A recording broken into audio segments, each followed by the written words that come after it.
आपत्ती व्यवस्थापन अंतर्गत मान्सून आढावा बैठक। आपत्ती व्यवस्थापन कक्ष 24 तास कार्यरत राहणार आहे।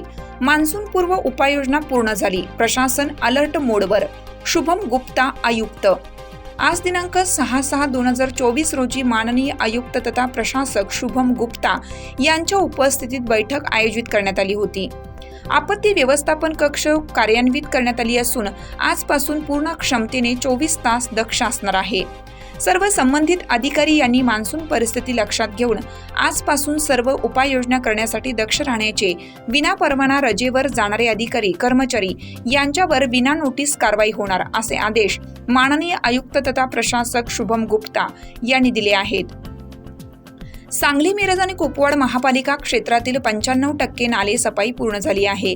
त्यामध्ये प्रभाग समिती क्रमांक 1 ते 3 मध्ये नाले सफाई पूर्ण झाली आहे। प्रभाग समिती 4 मधील देखील काही भागातील नालेसफाई 2 दिवसात पूर्ण होतील। नालेसफाईनंतर गाळ उचलण्यात येईल। आजच नालेसफाईबाबत नोडल अधिकारी यांनी आपल्या नियुक्त भागातील नालेसफाई पुन्हा समक्ष पाहणी करून अधिक उपाययोजनाबाबत अहवाल सादर करण्याचे आहे। नालेसफाईबाबत कोणतीही हयगय अगर कसूर सहन केली जाणार नाही। धोकादायक इमारतीच्या बाबत आढावा घेण्यात आला। प्रभाग समिती क्रमांक 1 मधील अति धोकादायक इमारत पाडण्यात आली। उर्वरित इमारतीबाबत न्यायालयीन प्रकरणी शासन निर्णयानुसार कार्यपद्धती अवलंबून धोकादायक इमारत पाडण्यात येणार आहेत। प्रभाग समिती क्रमांक 2 मधील धोकादायक 6 इमारती असून पाडण्याची कार्यवाही करण्यात येत आहे। प्रभाग समिती 3 मधील 5 इमारतीबाबत कार्यवाही पूर्ण करण्यासाठी आल्या आहेत। प्रभाग समिती 4 मधील 7 अति धोकादायक इमारतीबाबत नियोजन करण्यात आलं आहे। अति धोकादायक इमारतीबाबत दक्ष राहावे। सदर इमारतीवर धोकादायक असल्याबाबत दर्शनी भागात बोर्ड लावणे आवश्यक आहे। धोकादायक इमारतबाबत नियुक्त केलेल्या टीमकडून तपासणी करून कार्यवाही वेळेत पूर्ण करण्याची आहे।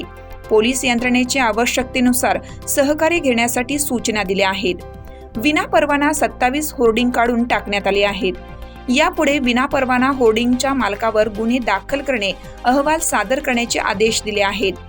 पूरपट्ट्यामधील बाधित होणारे रहिवासी यांचे तात्पुरते निवारा, अन्य सोयी सुविधाबाबत चर्चा होऊन सूचना दिल्या आहेत।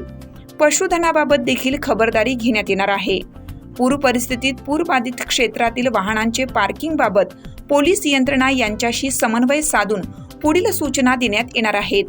पिण्याच्या पाण्यासाठी अडचण होणार नाही याबाबत उपाययोजना करण्यासाठी सूचना दिल्या आहेत।